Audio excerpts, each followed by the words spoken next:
राधे कृष्ण राधे कृष्ण।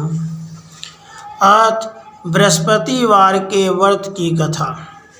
एक नगर में एक साहूकार रहता था। उसके धन धान्य बाल गोपाल की कोई कमी न थी, लेकिन साहूकारनी कंजूस थी। वह कभी किसी भिखारी को भीख नहीं देती थी। उसकी इस हरकत से सभी परेशान थे।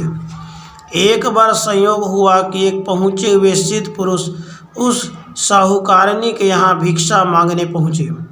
उस समय वह साहूकारनी अपना आंगन लीप रही थी। अतः सिद्ध महाराज से कहने लगी, महात्मा, इस समय तो मैं काम कर रही हूँ, मुझे अवकाश नहीं है, आप फिर दर्शन दीजिएगा। सिद्ध पुरुष दुआ देते हुए चले गए। कुछ दिनों बाद वे पुनः पधारे। उस समय साहूकारनी अपने पोते को खिला रही थी, अतः उसने भिक्षा देने में फिर असमर्थता दिखाकर भिक्षुक महाराज को फिर कभी अवकाश के समय आने को कहा। इस बार भिक्षुक का माथा ठनका।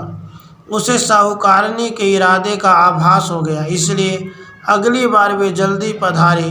साहूकारनी उस समय भी घर के किसी काम में अपने को व्यस्त रखने की कोशिश कर रही थी। साधु बाबा चिढ़ गए। उन्होंने साहूकारनी से कहा कि मैं तुम्हें कुछ उपाय बताता हूँ।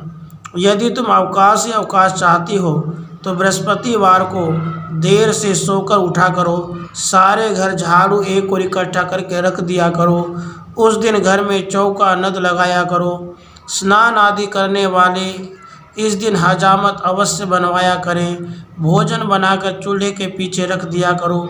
शाम को कभी अंधकार छा जाने के बाद दीपक बत्ती जलाया करो तथा इस दिन भूलकर भी न तो पीले वस्त्र धारण किया करो और न कोई पीली चीज खाया करो। साधु के चले जाने के बाद साहूकारनी वैसा ही करने लगी। धीरे धीरे बृहस्पतिवार की उपेक्षा के कुपरिणाम उसके घर में उजागर होने लगे।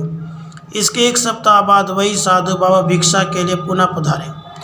उस समय साहूकारनी हाथ पर हाथ धरे खाली बैठी थी। बाबा ने भिक्षा मांगी तो फूट फूट कर रोती हुई कहने लगी, महात्मा, मैं आपको भिक्षा कहाँ से दे दूँ? अब तो घर में दर्शन करने के लिए भी अन्न के दाने नहीं हैं। साधु बाबा बोले, भाई माई, तेरी माया समझ में नहीं आती। पहले तो घर में सब कुछ था, मगर फिर भी तू भिक्षक को भीख नहीं देती थी, क्योंकि उन दिनों के काम धंधों से तुझे फुर्सत नहीं थी। और अब तो फुर्सत ही फुर्सत है, फिर भी तू दान देने में आनाकानी करती है। अब तो साहूकारनी को समझते दिन लगी कि सामने खड़े बाबा सर्वज्ञ और सिद्ध पुरुष हैं। उसने उनके चरण पकड़कर पिछले व्यवहार के लिए क्षमा मांगी और वादा किया कि यदि आपकी कृपा से घर फिर धन्य धान्य से भरपूरा हो गया तो वह कभी किसी भिक्षुक को खाली हाथ नहीं जाने देगी। साधु बाबा को दया आ गई। वे बोले, बृहस्पतिवार को सुबह ही उठकर स्नान आदि से निवृत्त होकर अपने घर को गोबर से लीपकर अत्यंत पवित्र भाव से भोजन बनाना चाहिए। उस दिन घर का कोई आदमी हजामत न बनाए और उस दिन विशेष रूप से भूखों को भोजन कराना चाहिए। यदि तुम ऐसा करोगे तो शीघ्र ही तुम्हारे दिन फिर जाएंगे और तुम्हारा घर एक बार फिर धन्य धन से भरपूर हो जाएगा। साहूकारनी ने वैसा ही किया। कुछ ही दिनों में उसके भले दिन फिर लौट आए। जैसे दिन बृहस्पति जी ने उनके फेरे, ऐसे ही वह हम सबके भी शुभ दिन शीघ्र ही लाए। राधे कृष्ण राधे कृष्ण।